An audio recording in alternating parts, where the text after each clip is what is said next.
Hola, ¿cómo andan? Mi nombre es María Pilar Sánchez de Paz, soy neuróloga, soy docente de la Facultad de Medicina de Farmacología y en esta oportunidad vengo a hablarles sobre antiepilépticos. Los objetivos de la siguiente clase es diferenciar los conceptos entre crisis comiciales y epilepsia como para hacer una introducción sobre el tema, comprender los diferentes mecanismos de acción de los fármacos antiepilépticos, las diferencias entre los dos grupos de estas drogas, que son las drogas clásicas y las nuevas, y conocer a su vez tanto la farmacocinética y los efectos adversos. Y algo muy importante de estas drogas son las interacciones. Eso vamos a hacer bastante hincapié en cada metabolismo y cada interacción de estas drogas. Y a su vez, como bonus track, vamos a hablar sobre las crisis y los pasos a seguir sobre el estatus epiléptico. Con respecto a las definiciones, una crisis epiléptica es un evento clínico en el cual se instaura de forma súbita y termina también de forma súbita, en el cual refleja la presencia de descargas hipersincrónicas de neuronas, ¿sí? Las crisis epilépticas se pueden provocar por muchas causas y pueden aparecer una vez en toda la vida. Pero si estas crisis epilépticas, no siendo provocadas, se repiten en varias oportunidades, uno dice que el paciente tiene una epilepsia, que es una enfermedad crónica caracterizada por la presencia de crisis epilépticas a repetición en ausencia de factores que la provoquen.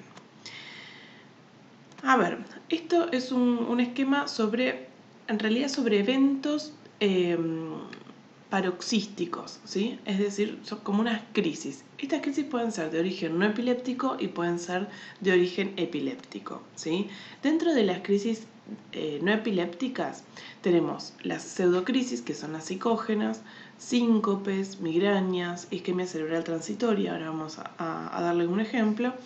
Y dentro de las crisis epilépticas tenemos las provocadas, las que pueden producirse las llamadas convulsiones febriles, que uno estudia en pediatría. Bueno, las convulsiones febriles son un ejemplo. Las tóxicas, metabólicas, por ejemplo, un paciente que tiene una hipoglucemia, una hiperglucemia. Un síndrome de abstinencia alcohólica también puede producir convulsiones, hipoxia o trauma. A su vez, las no provocadas, las que son recurrentes, se define como epilepsia. Acá, esto podemos diferenciar en los pacientes epilépticos, la ILAE, que hace diferentes consensos y va cambiando por ahí la nomenclatura. Ahora le voy a decir algunas diferencias que tienen. Expresa que hay diferentes tipos de crisis, ¿sí? Entonces vamos a lo más grande. Primero las podemos dividir en focales, ¿sí?, que antes se llamaban parciales, y las de inicio generalizado. ¿Qué significa esto? El inicio focal significa que es un foco que comienza, es un punto del cerebro que empieza a descargar, ¿sí? Y si es focal, solamente se queda en ese hemisferio. Sí se puede propagar, pero solamente en ese hemisferio. No pasa al otro hemisferio. Y generalizado es que se da en los dos hemisferios. Ahora, tenemos un intermedio que es focal secundariamente generalizada, ¿sí? Dentro del inicio focal, a su vez podemos dividirlos en los que tienen la conciencia preservada y los que tienen la conciencia alterada. Los que tienen la conciencia preservada, ¿sí?, son los que nosotros llamábamos antes parcial simple, ¿sí? Y las focales que tienen conciencia alterada son las que nosotros llamamos parciales complejas, ¿sí? Esto era la nomenclatura anterior, pero por ahí les puede llegar a sonar, o lo han leído de otro lado y no entienden, digamos, cuál es la diferencia. Entonces, con las del inicio focal, dependiendo dónde se encuentre el foco, en qué área del cerebro, es la representación clínica que vamos a tener. Entonces, por ejemplo, si se encuentra dentro del área motora, por ejemplo, el paciente puede tener clonías de miembro superior derecho, ¿sí?, dependiendo del lado del hemisferio donde tenga la descarga. Después, hay otras que no tienen inicio motor, o sea que no se representan por un movimiento de algún miembro de la cara, sino que son de inicio no motor, que son un poco más difíciles de hacer el diagnóstico y por ahí uno se tarda más en hacer el diagnóstico, que pueden llegar a ser las cognitivas, las emocionales, la autonómica. Por ejemplo, dentro de las cognitivas están los speech arrest, que son momentos en que el paciente tiene un trastorno del lenguaje que son de menos de 5 minutos de duración, y que ahí uno se plantea y dice, ¿puede ser un evento isquémico o puede ser un evento transitorio que puede llegar a ser una descarga epiléptica en la zona del lenguaje? ¿Sí? Pero bueno, esto es un poco más profundo, vamos a dejarlo hasta ahí. Ahora, con los del inicio generalizado, tenemos también las motoras y las no motoras. Por ahí las ausencias son las que más conocen porque se caracterizan por encontrarse en los pediátricos, no tanto en los mayores, y las ausencias son momentos. Son crisis generalizadas que hay una ruptura de contacto, o sea, pierde la conciencia, segundos de duración. El paciente puede tener unos automatismos, mirada fija y después la crisis termina. Esto en realidad no tiene un periodo posictal muy largo, sino tiene un periodo posterior de confusión largo, así como por ejemplo lo puede tener una crisis tónico-clónica generalizada. Entonces por ahí las ausencias en los chicos pueden estar sin diagnóstico por mucho tiempo y les hacen un diagnóstico de déficit atencional, porque estos chicos no rinden bien en el colegio, ¿sí? Por eso uno tiene que estar atento a esto. Bien, acá les puse algunos, más que nada, descripciones sobre la conducta, ¿sí? Las cognitivas, emocionales, esto es para que lo lean y que tengan ejemplos, y que las crisis comiciales no son solamente las convulsiones, o sea, las crisis tónico-clónicas generalizadas, como abrir un poco más el panorama, ¿sí? Bien, ahora yendo más que nada a la clasificación de los antiepilépticos, que es la clase de hoy, podemos clasificarlos según los principales mecanismos de acción y según cómo fueron evolucionando esas drogas, que tenemos las drogas clásicas y las drogas nuevas. Las drogas clásicas son pocas, esas tienen que saber sí o sí todos los efectos adversos, porque tienen muchos efectos adversos. Y las drogas nuevas son cada vez más, ¿sí? Cada vez se desarrollaron, pero bueno, les voy a dar las que más se utilizan, ¿sí? Algo que cabe destacar es que el tratamiento antiepiléptico es un tratamiento que es sintomático, no es que esto mejora el curso de la enfermedad, o sea, yo no voy a curar a un paciente epiléptico, sino que voy a evitar que no tenga crisis con la medicación, ¿sí? Es un tratamiento sintomático. Bien, entonces, vamos a empezar según los principales mecanismos de acción. Puede darse por la inactivación de los canales de sodio, el aumento del tono GABAérgico, los antagonistas de los canales de calcio tipo T, antagonistas de los receptores de glutamato, agonistas de los canales de potasio, ligando de la proteína SB2A y los inhibidores de la anhidrasa carbónica cerebral. Bien, vamos a empezar con la inactivación de los canales de sodio. La inactivación de los canales de sodio, hay varias drogas que comparten este mecanismo, ¿sí? Si ustedes recuerdan el potencial de acción, ¿sí? Ni bien comienza el potencial de acción, que es todo o nada, se abren los canales de sodio, ¿sí? Los canales tienen dos compuertas, una de activación y una de inactivación. La de activación obviamente se abre cuando, y la de inactivación está abierta, se abre cuando se produce el disparo, digamos, del potencial de acción. Cuando entra en el periodo refractario absoluto, se cierran las compuertas de inactivación, ¿sí? En ese periodo en el cual la neurona no podía recibir otro estímulo, ¿sí? Por más que sea un gran estímulo, no puede generar un potencial de acción nuevo. Ese es el periodo refractario absoluto, en que los canales de sodio se encuentran inactivados, ¿sí? Con las compuertas de inactivación cerradas. Entonces, lo que hacen estas drogas, tanto la lacosamida, fenitoína, carbamazepina, citalopram, lamotrigina, topiramato, sonizamida, bloquean las compuertas de inactivación. Entonces, lo que genera es un aumento del periodo refractario absoluto, ¿sí? Entonces, prolongan el tiempo en el cual no se puede producir otro potencial de acción más, ¿sí? Disminución de la activación de alta frecuencia. Bien, acá les dejo una foto, esta es del Guttman, lo pueden encontrar. Acá tenemos los canales de inactivación abiertos, puede pasar tranquilamente el sodio, y por otro lado tenemos la compuerta cerrada, ¿sí? Y se encuentra inactivada, ¿sí? Bien, con respecto a los fármacos que potencian la acción del GABA, estos son conocidos. Tenemos los moduladores alostéricos de los receptores de GABA-A, como las benzodiazepinas, el fenobarbital, la carbamazepina, el topiramato y la oscarbazepina. Y por otro lado tenemos los inhibidores de la captación de GABA y los inhibidores de la GABA transaminasa, como vigabatrina, tiagabina y ácido valproico.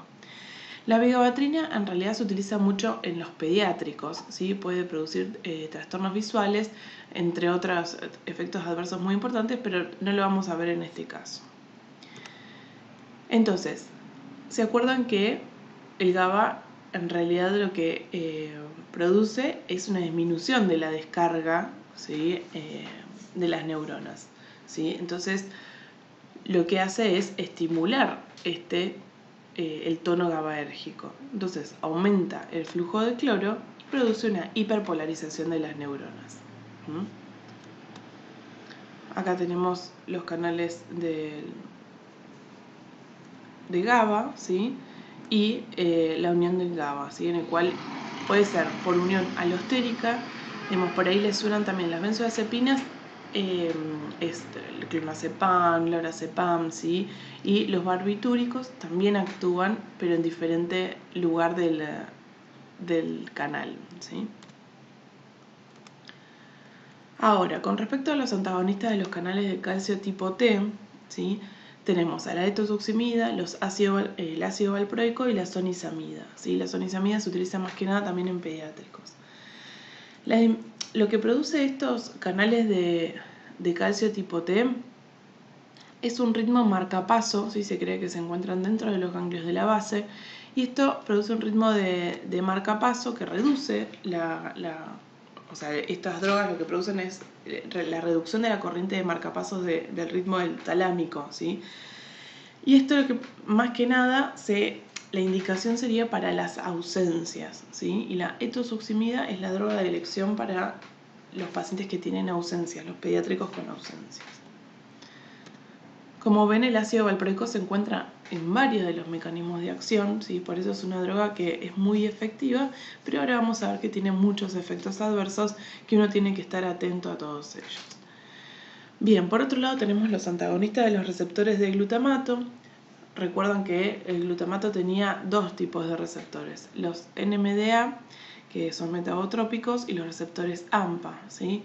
Para los receptores NMDA están el felbamato, que no se utiliza mucho, o sea, en realidad no se utiliza directamente, ya salió, no se utiliza en la actualidad para el tratamiento antiepiléptico. Y después tenemos los receptores de AMPA, el fenobarbital y el topiramato. El fenobarbital no es que se destaque por este mecanismo de acción, es más que nada el aumento del tono GABAérgico, ¿sí? Pero se vio que puede llegar a tener algún antagonismo de los receptores AMPA. Bien, y después tenemos los agonistas, ¿sí? De los receptores de los canales de potasio, ¿sí? En los cuales el canal de potasio lo que hace es un aumento de la hiperpolarización, ¿sí? En la última fase del potencial de acción, lo que hace es aumentar la hiperpolarización, que hasta el momento se encontró que estaba la retigabina. A su vez tenemos otros ligandos como el levetiracetam. Igual no se termina de descubrir cuál es el mecanismo de acción, pero se cree que son ligandos de la proteína SB2A, en el cual lo que producen es una reducción de la liberación del neurotransmisor, o sea, actúa a nivel presináptico, ¿sí? Ahora se descubrieron nuevas drogas muy primos de lo que es el levetiracetam, ¿sí? Y por último tenemos los inhibidores de la anhidrasa carbónica cerebral, ¿sí? Como la acetazolamida, el topiramato, la sonisamida, que aumentan la inhibición mediada por GABA y disminuyen las corrientes mediadas por NMDA, ¿sí? Esto, por ahí la acetazolamida y el topiramato se usa mucho por este mecanismo de la anhidrasa carbónica, se utiliza en los pacientes que tienen hipertensión endocraniana benigna, ¿sí? pero es otro tema. Bien, y acá podemos ver, terminemos con los mecanismos de acción de las drogas. Acá podemos ver cómo fue evolucionando, ¿sí? Todas las etapas de los tratamientos antiepilépticos. Por un lado teníamos la época empírica, ¿sí? En 1857 que se usaban los bromuros. Recuerden que la epilepsia es una enfermedad que estigmatiza muchísimo y que antes se creía que estaban poseídos por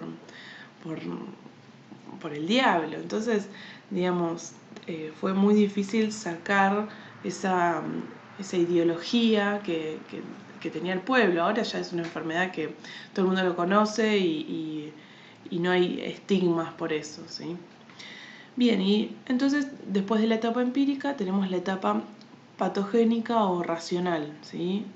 Que se encuentra, por ejemplo, la lamotrigina, que se utiliza muchísimo, carbazepina, topiramato, pregabalina, se utiliza muchísimo, no tanto como antiepiléptico, sino como para el tratamiento del dolor. Y ahora más que nada vamos a la época genética molecular. En realidad estamos tratando de determinar cuál es la mutación que genera esa epilepsia, ¿sí? E ir directamente a esa diana, ¿sí? Pero bueno, todavía nos falta bastante. Bien. Este también es otro de los gráficos que cómo se fueron introduciendo desde 1857, que habíamos dicho de bromuro, hasta hoy en día. La verdad que, y es más, todavía falta, porque esto es hasta el 2010, imagínense, faltan 10 años más de todas estas drogas, ¿sí? Bien, y acá vamos a la clasificación, a lo que nosotros decíamos según la evolución de los fármacos, ¿sí? Se lo pongo así porque es como habitualmente uno los utiliza. En realidad los llama así porque uno pone, por ejemplo, inicia un tratamiento con alguna droga nueva y si no responde muy bien va a las drogas clásicas, ¿sí? ¿Qué pasa con las drogas clásicas? Y actúan en varios receptores, pero tienen muchos efectos adversos y tienen interacciones farmacológicas importantes. Con respecto a las drogas nuevas, lo que se trató de hacer es que tengan menos interacciones farmacológicas, que obviamente sean más específicas del receptor en donde actúan, ¿sí? Y que tengan menos efectos adversos, porque por lo general son pacientes que van a tener un tratamiento muy prolongado con estas drogas. Entonces, dentro de las drogas clásicas se encuentra el fenobarbital, la fenitoína, la etosuximida, ácido valproico, carbamazepina y benzodiazepinas. Dentro de las drogas nuevas se encuentran la vigabatrina, la oxcarbazepina, la motrigina, felbamato, gabapentin, topiramato, pregabalina, tiagabina, levetiracetam, rufinamida y lacosamida y acetato de L-carbazepina también. Esto, y faltan algunas de las drogas nuevas, pero bueno, por lo menos quiero que sepan esto, ¿sí? Dentro de las drogas clásicas vamos a empezar con el fenobarbital. El fenobarbital, el mecanismo ya lo habíamos hablado, incrementa la descarga de los receptores GABA más que nada, no bloquea bloquea los receptores, pero no es lo más patognomónico del fenobarbital. Tienen una farmacocinética tanto por vía oral o intravenosa su administración, tiene una distribución amplia, ¿sí? Y lo más importante es que su metabolismo es a través del CYP12-9-12-19 y por N-glucosilación, ¿sí? Inducen la UGT y también inducen el CYP2C y 3A.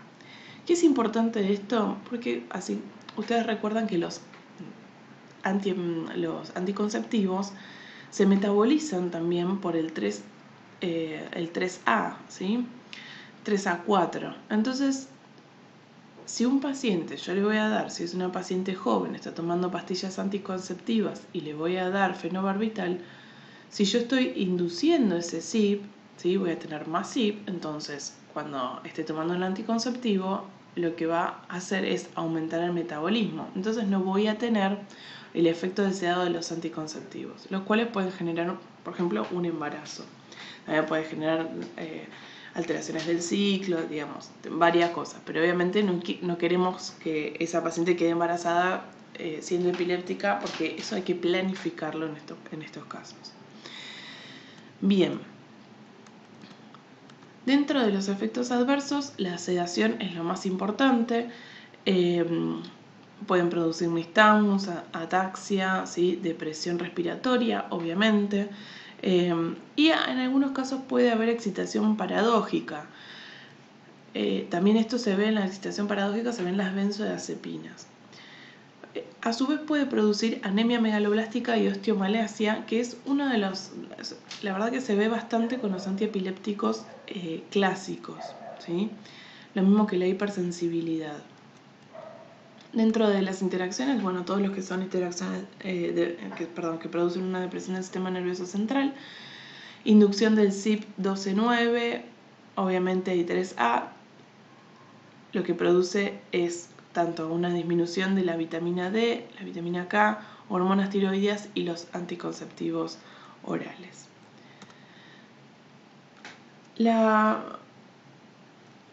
Una de las cosas que les quiero recalcar del fenobarbital es que también se utiliza para el temblor, ¿sí? Para el temblor esencial. Hay muchos de los pacientes que utilizan y que por ahí tienen buena respuesta para el temblor esencial, pero les produce mucha sedación. Entonces, por ahí uno no es de primera elección que lo utiliza, ¿sí? Utiliza más el propranolol.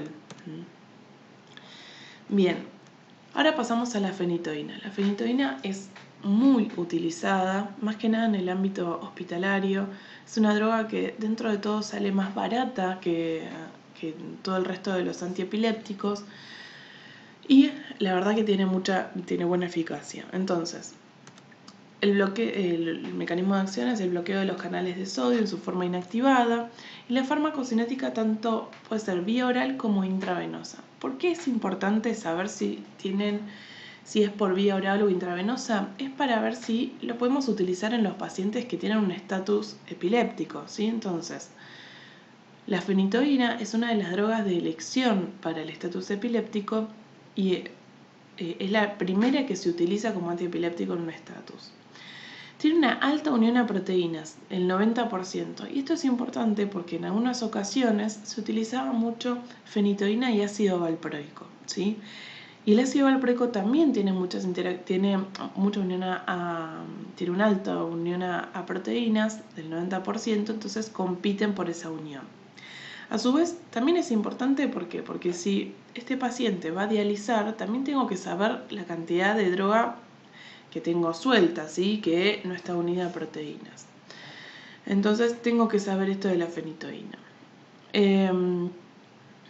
La vida media depende de la dosis y el metabolismo, también muy importante, es a través del CYP12-9, 12-19 y el 12-19, y tienen que tener en cuenta, así como los anticonceptivos, tienen que tener en cuenta con los anticoagulantes, como por ejemplo la warfarina y el acenocumarol, que se metabolizan por estos CYP, ¿sí? Acá volvemos a reiterar lo mismo, que induce el CYP12-9 y el 3A. Entonces, vuelvo a recalcar esto que es importante. Con respecto a los efectos adversos, esto es importante. ¿Por qué lo separamos por la administración rápida? Porque, como dijimos anteriormente, se utiliza para el estatus epiléptico. Entonces, uno tiene que estar atento a que los pacientes, cuando están en un estatus y empieza el tratamiento endovenoso, que no sea rápido porque puede producir arritmias cardíacas, ¿sí? Y obviamente puede producir depresión del sistema nervioso central. Pueden aparecer signos cerebelosos y vestibular, por eso es muy importante la causalidad, digamos, cuando uno evalúa a un paciente que tiene un síndrome cerebeloso y está tratamiento con fenitoína, bueno, ¿cuándo empezó este síndrome? Si ya lo tenía o cuando empezó la droga empezó por esto, ¿sí? Esto es para ver la causalidad de los efectos de las reacciones adversas, ¿sí? Y por otro lado, en los tratamientos prolongados puede producir un incremento en la frecuencia de las crisis, que es difícil también determinar si es por causa de la fenitoína o si es per se por su enfermedad. Pueden producir hiperplasia gingival, ¿sí? Por esto mismo del metabolismo alterado del colágeno. Pueden producir osteomalacia, ¿sí?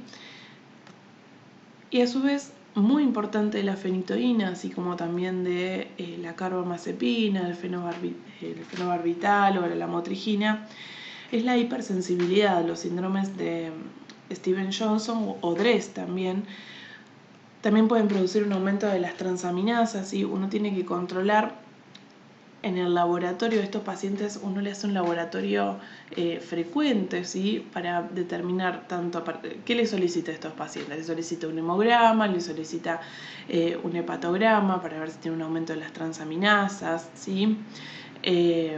Muchos de estos fármacos de las drogas clásicas también producen hiponatremia, entonces, como por ejemplo la carbamazepina, que la vamos a ver. Entonces uno tiene que hacer controles seriados de laboratorio. También, por eso les decía lo del hemograma, pueden producir las reacciones hematológicas, pueden producir tanto anemia como leucocitopenia o plaquetopenia, ¿sí? Y es categoría del embarazo también la fenitoína. Bien, la etosuximida, si ustedes recuerdan, el mecanismo de acción es el bloqueo de los canales de calcio tipo T. Se utiliza más que nada para las crisis de ausencia. Solamente se utiliza vía oral, ¿sí? La vida media es bastante larga, de 40 a 50 horas. Se metaboliza por el CYP3A4, pero no tiene tantas interacciones. Lo que sí, dentro de los efectos adversos, puede producir somnolencia, dolores de cabeza, ¿sí? Puede producir alteraciones en la conducta en los pacientes que son psiquiátricos, y a su vez puede producir también tanto reacciones en la piel de hipersensibilidad como hematológicas. Van a ver que hay muchos efectos adversos que se van repitiendo, ¿sí? Eso está bueno como para caracterizar a las drogas clásicas.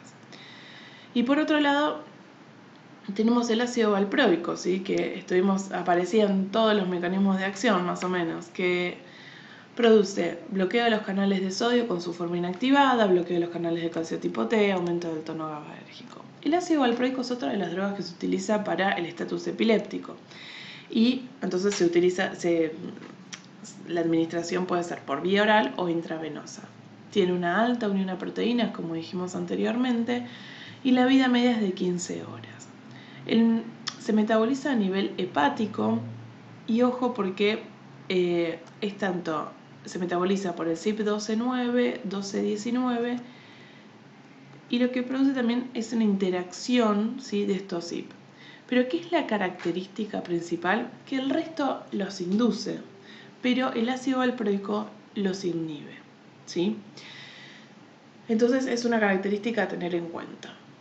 Dentro de los efectos adversos se encuentran los gastrointestinales transitorios. Dentro del sistema nervioso central puede producir ataxia, temblor. El temblor es muy molesto. Piensen que repercute mucho en la vida diaria del paciente. El paciente no puede tomar ni siquiera una taza de café por el temblor que tiene, ¿sí?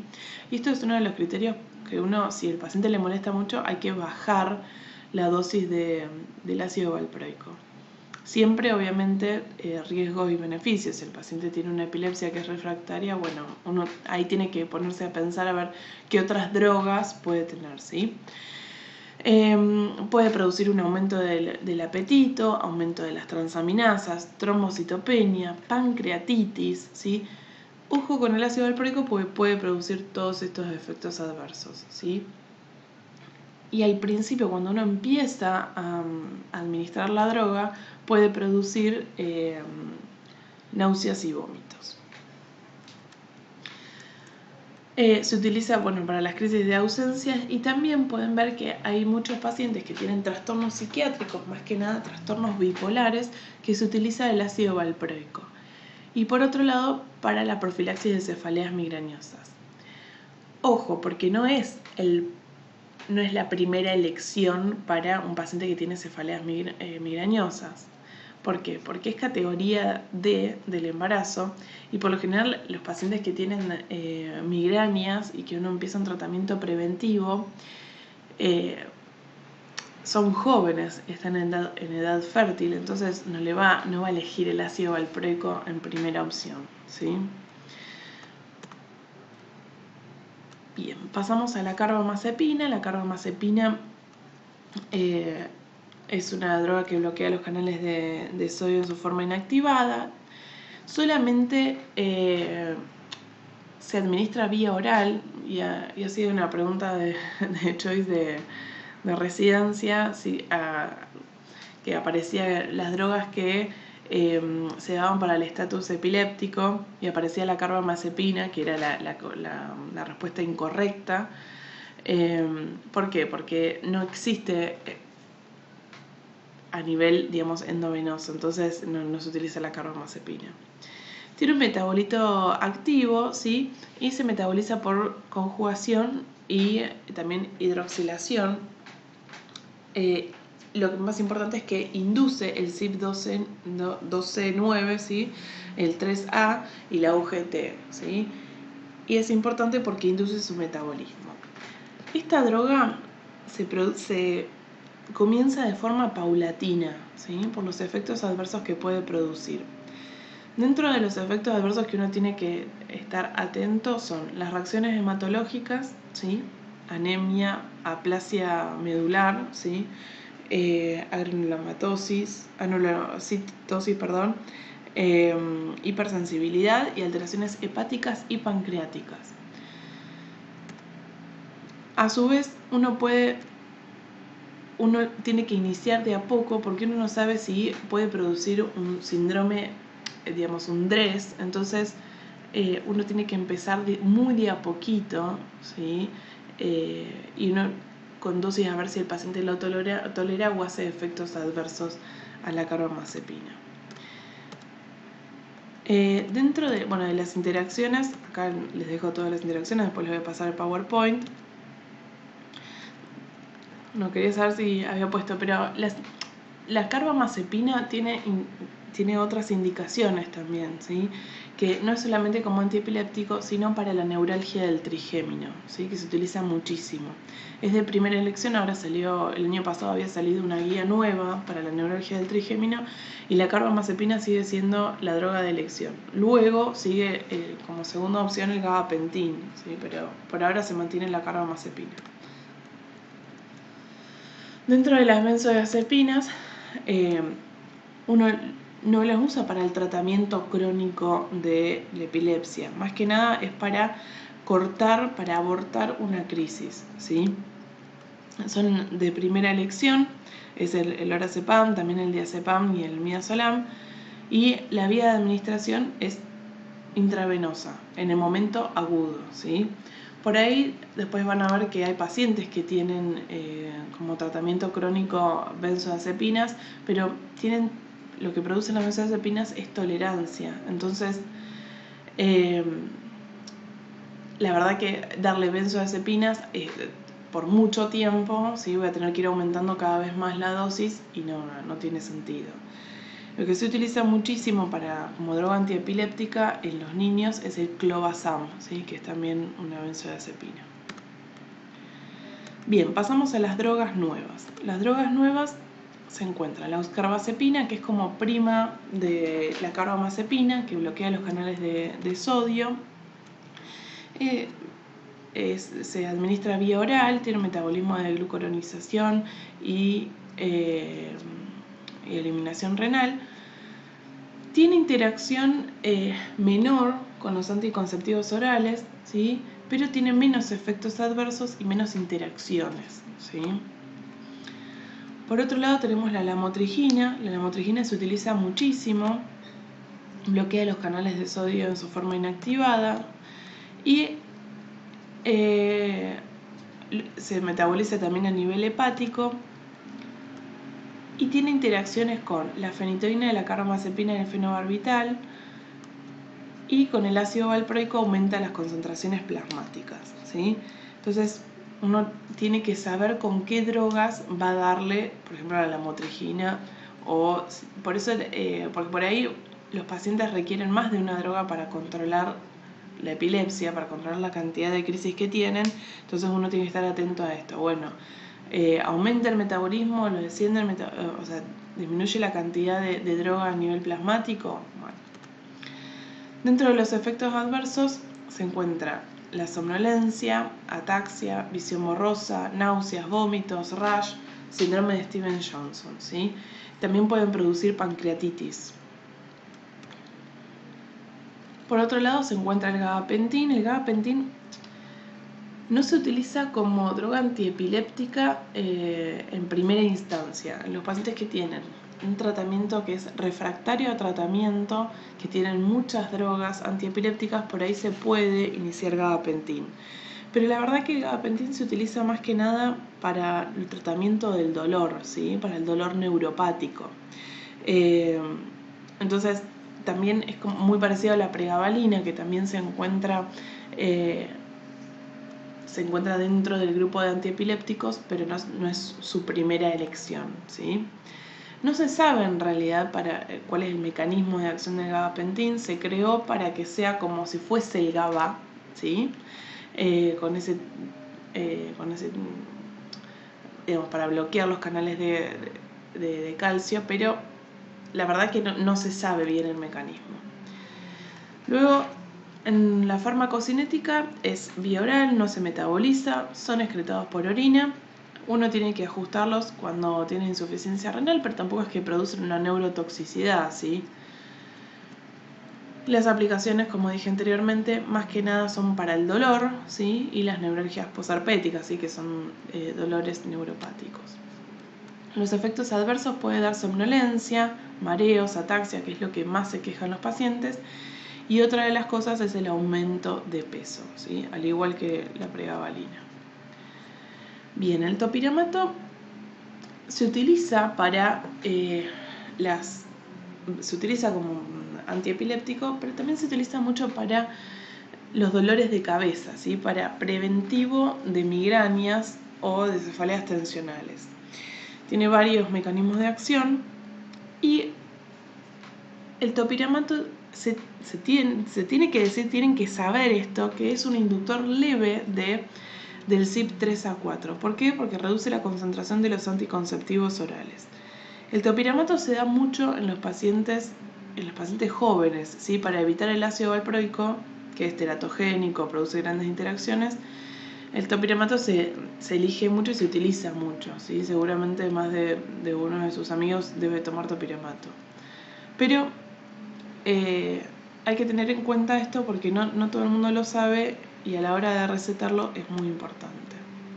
Con respecto a los efectos adversos, pueden dar hipersensibilidad, no es tan frecuente pero puede darla.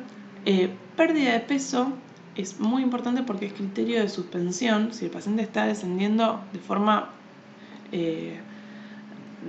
exponencial su peso, la verdad que hay que suspender el tratamiento con topiramato.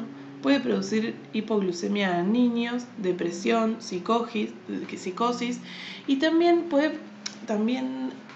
ahora salieron algunos trabajos que comprueban que produce una alteración cognitiva, ¿sí? Entonces uno tiene que estar atento porque si el paciente comienza con trastornos de la memoria, uno tiene que evaluar a ver si fue posterior al inicio del topiramato. Bien, el levetiracetam también una de las drogas muy utilizadas. El mecanismo de acción es desconocido, se une más que nada a las proteínas 2A, ¿sí? De las vesículas sinápticas, que era lo que habíamos visto anteriormente. La farmacocinética, importante, puede ser la administración vía oral o intravenosa y se utiliza mucho para el estatus epilépticos. Es una droga que es cara, se utiliza mucho más que nada en los privados, ¿sí? No se metaboliza y tampoco produce interacciones, ¿sí? Entonces lo cual produce que sea una ventaja esto. Tiene una eliminación renal, hay que ajustar la dosis en insuficiencia renal y dentro de los efectos adversos que uno tiene que sospechar, por eso si es un paciente que tiene un trastorno psiquiátrico, empieza un estatus epiléptico y voy a tratar de no darle levetiracetam, ¿sí? Obviamente que si es lo único que tengo le voy a dar porque es más importante que deje de tener el estatus, ¿sí? Pero es muy importante tener en cuenta que el levetiracetam puede producir trastornos psiquiátricos, ¿sí? Puede dar dolores de cabeza también. Y otro de los, ahora últimamente, post comercialización, se vio que pueden producir hiponatremia. Es una de las drogas que se utiliza también en las pacientes que quieren quedar embarazadas, ¿sí? Y se rota el medicamento al levetiracetam, ¿sí? Bien, por otro lado la pregabalina. La pregabalina se administra vía oral, no se metaboliza por ningún CYP y se excreta a nivel renal, por lo tanto también uno tiene que tener en cuenta la función renal. Dentro de los efectos adversos puede producir intolerancia gastrointestinal, prolongación del PR, ¿sí? Aumento del peso, que es una de las cosas que más se quejan, lo utilizan mucho los médicos del dolor, ¿sí? Y es un efecto adverso el aumento de peso, pero muy frecuente. Puede producir también hiponatremia y también, que justo ahí no está escrito, pero pueden producir sedación. Más que nada, cuando uno empieza con la droga, ¿sí? Les puede dar mucha somnolencia. Entonces, uno tiene que empezar de a poco con esta droga. Bueno, se da en la fibromialgia, en el dolor neuropático y también se dan los trastornos de ansiedad generalizada, ¿sí? Bien, la vigabatrina es el análogo del GABA, ¿sí? Dentro de la farmacocinética, la biodisponibilidad es del 80 al 100% vía oral, ¿sí? No tiene unión a proteínas. La verdad que no tiene muchas interacciones y los efectos adversos, dentro de los efectos adversos los más importantes son los trastornos visuales que uno tiene que estar atento, ¿sí? Que produce un edema reversible de la mielina con del nervio óptico y tienen que hacerles controles periódicos, ¿sí? Puede producir sedación, aumento de peso, temblor, ¿sí? Trastornos cognitivos. Bien, esto es más que nada todo lo que es las drogas nuevas, ¿sí? Faltan algunas drogas nuevas más, pero estas son las que más se utilizan. Acá le dejé algunas, o sea, qué indicaciones preferimos para cada epiléptico, para cada tratamiento antiepiléptico, ¿sí? Digamos, dependiendo de la comorbilidad, es el tratamiento que le podría dar. La verdad que lo saqué de este paper que está muy bueno, así que se los recomiendo para leerlo desde el 2016, ¿sí? Lo mismo que los efectos adversos de las drogas, me parece que está bueno que lo vean y que después de estudiar todo, después de leer los fármacos, traten de leer lo del Goodman, que está muy bueno, traten después agarrar y hacerse su cuadrito de efectos adversos, sus cuadritos de interacciones, porque eso les va a ayudar a recordar todas estas cosas que estuvimos hablando. Bien, acá tenemos también la eliminación de los antiepilépticos, el metabolismo hepático, el renal, ¿sí? Y todas las drogas. Esos me parece que son cuadros que están muy buenos. Bien, y pasamos al manejo de una crisis epiléptica. Lo van a tener escrito ahí, pero me parece que está bueno charlar porque uno siempre tiene miedo a estas situaciones, porque no es una situación muy linda de vivir, pero más que nada porque uno se desespera. Bueno, el paciente no hay que ponerle nada en la boca. Si el paciente empieza a tener una convulsión, hay que ponerlo sobre el piso, ponerlo de costado, ¿sí? Prevenir la broncoaspiración, pero no metiéndole la mano en la boca, no tratando de sacarle la lengua, no ponerle un cinturón, no hay que ponerle absolutamente nada, ¿sí? Mantener siempre la vía aérea permeable, ¿sí? del paciente.